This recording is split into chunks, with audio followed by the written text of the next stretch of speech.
Alright, what is up? This is SLOplays, and I am back again with another Dragon Ball Sparking Zero speculation video. Let's talk about the Nintendo Switch 2 version of this game. Now, as you guys are aware, if you were tuning into the stream that I had yesterday or watched the Nintendo Switch 2 big reveals that they had, they showed all the console specs, all the information, details, and even brand new games, as well as pricing for everything. And I will go over a lot of this at the very end. This is mainly going to be a video talking about the Switch 2, so if you're not interested in that, then you don't have to watch this video. But the Sparking Zero version, Switch 2 version, they did not actually reveal it, and it's kind of interesting because they did reveal a lot of other games, and that does not mean that it's not coming at all. I'm still very, very confident. I'm like 99.999% sure that this game will be coming to the Switch, but they mainly focused on launch title stuff and then stuff that would be coming a few months later on, with the exception of like Pokemon, which I think is coming out like later this year. So we could still see Sparking Zero come out because they did say that there are more games that they have not revealed yet. So this is likely going to either be something released later this year or it could be next year. I don't think we would have to wait too much longer now. We'll go over why they're probably putting this on the Switch 2 and the reason why they're not putting it on the previous versions of like PS4 or Xbox One or anything like that. I'll go over my reasoning for that. But let's go over the specs and why this game is likely coming, okay? If you guys didn't see, they actually had specs that were a lot better than I thought, okay? I thought it was going to be very, very minimal, you know, upgrades from the Switch 1. The Switch 1, I think, capped at 1080p, and that was in docked mode, okay? In handheld mode, it was 720. Now, in handheld, it can be supporting up to 1080p, and in docked, it can do 4K 60 FPS. That is very, very impressive. I did not think that they would go, you know, that far with it, okay? Nintendo's very, very bad about that. They're always, like, at least 2 generations behind when it comes to like the modern day consoles, and it's still not up to par. For 120 FPS, it's only going to be 1080p as well as 2K resolution, 144 or 144. Imagine 144p, that would be ass. 1440p resolution, okay? So the maximum is 4K 60 FPS on TV dock, okay, with the HDMI and everything. And then also supports HDR 10, maximum 1080p resolution in tabletop mode and handheld mode following screen resolution, okay? So yeah, that's really, really good to hear. The fact that these games are going to look incredible in 4K and 60 FPS, that's all you really need. You really don't need anything more than that, okay? I would say that this console is more, if I could compare it to like a PlayStation console, it would be like the PS4 Pro, okay? Maybe a little bit better. I don't know. I can't remember what the Xbox Series S was. I think that caps at 2K, if I recall correctly. But yeah, this is a pretty powerful console. So the fact that it can get up to 4K 60 FPS means that Sparking Zero should run pretty well, like without really any issues. I definitely think they're gonna have to downgrade some things, like in terms of like the graphics. We'll probably have to put that down a bit. You know, frame rate, I still think that they can do 60 FPS 4K, no problem. But yeah, I think the resolution will probably be lowered. It would be like Xenoverse 2 and Fighters and Jump Force, as well as Kakarot, which are all games that were Dragon Ball games that released 1 year after their initial release, but they did a Switch version, okay? Now, why is it that they're doing why is it that they would do a Switch 2 version and not put these on the previous consoles for like PS4 or Xbox One? Because they fucking rushed it. That's why, okay? I think we can all say with confidence that that Sparking Zero was very rushed to meet the same release as Daima, and because of that, you know, there were a lot of things missing, and they just really wanted to focus on getting these games out on the, you know, highest gen without optimizing it for the last gen. They have time. There's no rush for them to, you know, get this optimized for the Switch 2. They could, like I said, they could release it sometime at the end of this year or get it next year, okay? Now, if we look at the releases for Switch 2 for third-party games, okay, they have stuff like, for example, Street Fighter 6, okay? That's getting a port. That was released, what, like a couple of years ago, if I recall correctly? if it's getting a port on Switch with like all the, I think he's calling it the Years 1 to 2 Fighters Edition. It's gonna have like all the DLC and shit. Then that means, you know, Sparking Zero is likely going to have the same situation. Like, I would say Street Fighter is like what, more graphically intensive, maybe not in terms of like effects and shit, because Sparking Zero has like a shit ton of effects and stuff, like with, you know, destruction and explosives and all that. But in another game, Elden Ring.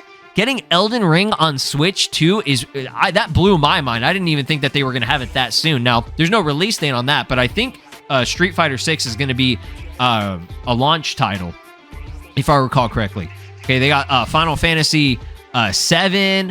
What else? Some other like pretty crazy graphically intensive games, like Cyberpunk. I think that's pretty graphically intensive. I never fucking played it, but I'm just saying, like Hogwarts Legacy. Like, look at all these games that are like on the next generation consoles and shit that they're going to be putting on the Switch 2. Like, the Switch 2, in a sense, is kind of caught up for the most part. They just have to optimize it a little bit better and maybe downgrade some things for Switch 2. But I am very, very confident Sparking Zero will be coming, okay? Now, this last part of the video, you do not have to watch. I'm just going to kind of do a bit of ranting on the price situation. I think that was a big thing, okay?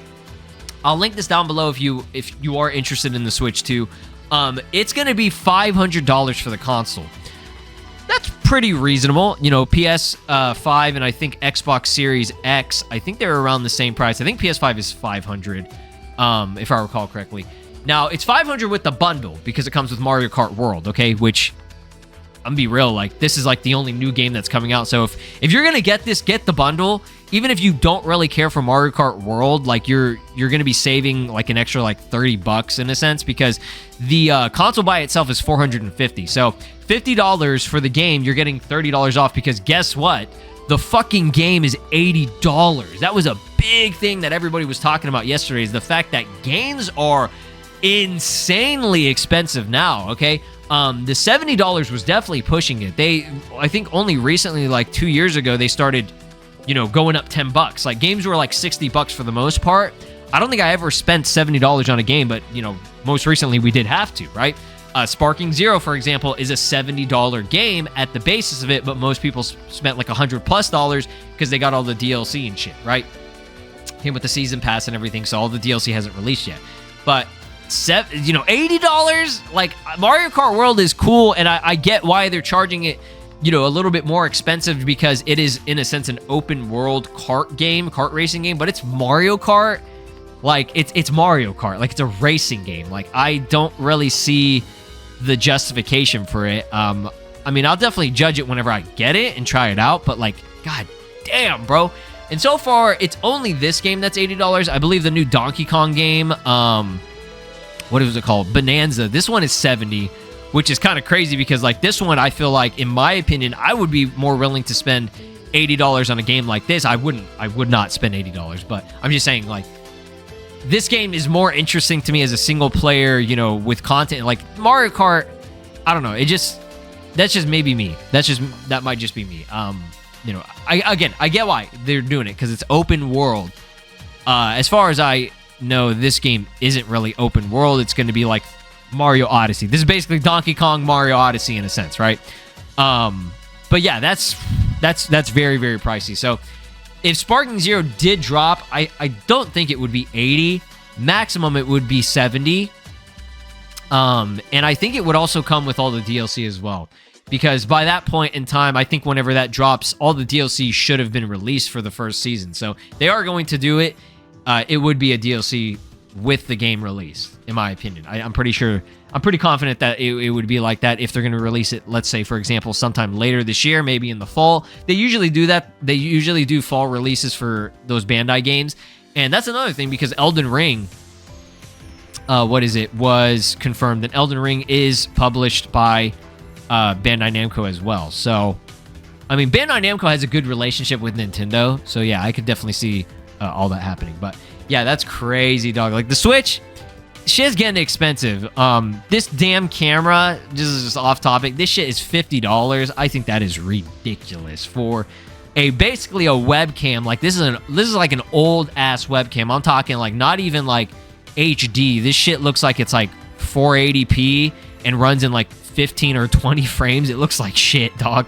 You know, if you like having the camp thing, that's great. You know, no hate or anything, but I like it. I will, like, there is no universe where I would ever fucking buy this shit. Like, to have Discord, which you do have to have an online service for this, if you want to do their Discord game chat thing, I think that's pretty wild. But in terms of how to buy this, all you have to do is have a Nintendo account. So make an account. If you, I mean, I'm pretty sure if you're interested in this, you're gonna have a Nintendo account. But you just register, and they're going to give priority to people who have, I think, what was it, like 1 or 2 years of consistent online. Which me personally, I did not have that, so I might be cooked. But for those of you that did have like 2 years of online that you paid for, you will be getting priority, which is good. And you have to respond and, you know, pre-order your shit within the 72 hours that they sent out the notification. This goes live, I think, on the 9th. So, if, you know, next week, about a week from now. So, yeah, good luck on that if you guys are trying to get it. This is definitely going to be a console that is going to get sold out very, very quickly. So, if you are interested in this, you know, be on top of it. But I don't really like the launch for this console isn't really solid in my opinion. Like, again, I'm very excited for Mario Kart World. The game looks great and it looks beautiful, and I like the open world concept and everything. But it would have hit so much better if it was like a first party 3D Mario game or a new Zelda game or even Pokemon, which they never do Pokemon on launch. But that kind of shit is a lot more interesting. Like, even the Donkey Kong game I feel like would have been better on launch instead of waiting a month. I think it drops in July. For like a whole month, the only game that you can really play is Mario Kart. Like, that's really it. Unless you care about the third-party games, which, I mean, I don't need to replay the game on Switch in probably lower, you know, graphics. Like, I'm okay, right? I already played the games that I needed to. But, yeah, I'll leave it up to you guys. You comment down below what you would like to see for the Switch 2 in the future. And, yeah, Sparking Zero, pretty confident that it'll happen. It's only a matter of time before they actually do an announcement. Like I said, they are going to be announcing more games later on in the future. We could get a reveal at Summer Game Fest, right? That's in 2 months from now. So they could be, you know, dropping info on that. But I'll keep you guys posted and updated on any Sparking Zero news and information. Again, don't forget the DLC is releasing this month, so we should be getting information literally any day now. You have a good day. Peace. This is Broly, and you are watching SLOplays. Make sure to subscribe, or else I'll destroy your entire planet.